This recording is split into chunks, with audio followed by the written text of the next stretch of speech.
परम पिता परमात्मा और उनकी सभी पवित्र आत्माओं को नमस्कार। सतगुरु समझाते हैं कि हम में से हर किसी को अपने जीवन में आने वाली नैतिक मूल्यों की चुनौतियों को गहराई से देखने की ज़रूरत है ताकि हम सही फैसले ले सकें। पर इसका यह मतलब नहीं कि हम दूसरों की परख करें और उन पर परमार्थ के सिद्धांत लागू करने की कोशिश करें।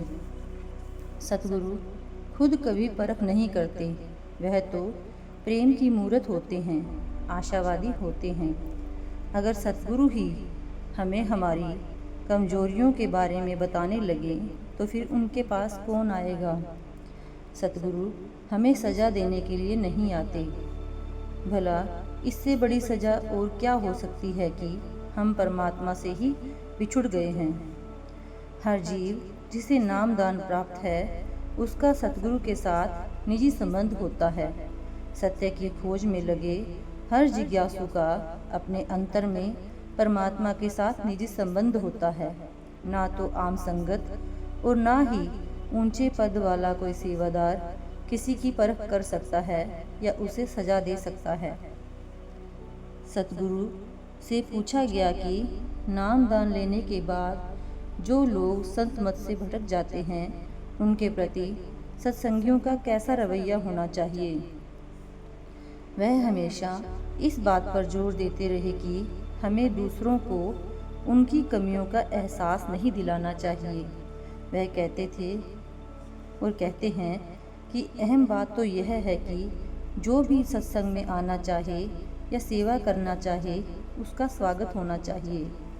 हमें प्रेम और सहयोग से रहना चाहिए और नम्रता और दया भाव से एक दूसरे के काम आना चाहिए। हम अपने आप से पूछ सकते हैं कि हम में ऐसा क्या था जो हमें संतों की संगत का सौभाग्य प्राप्त हुआ। एक बार किसी मठ में चोरी हो गई। भिक्षुओं ने मठाधीश से कहा कि वह चोर की पहचान करे और उसे सजा दे। मठाधीश ने कोई कार्रवाई नहीं की। कुछ दिन बाद फिर से चोरी हुई।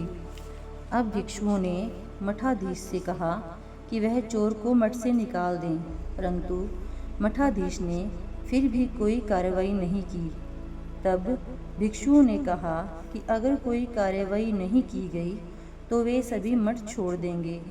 इस पर मठाधीश ने कहा, अगर तुम लोग चाहते हो तो खुशी से मठ छोड़कर जा सकते हो, क्योंकि तुम जानते हो कि चोरी करना गलत है, लेकिन मैं चोर को जाने के लिए कैसे कह सकता हूँ।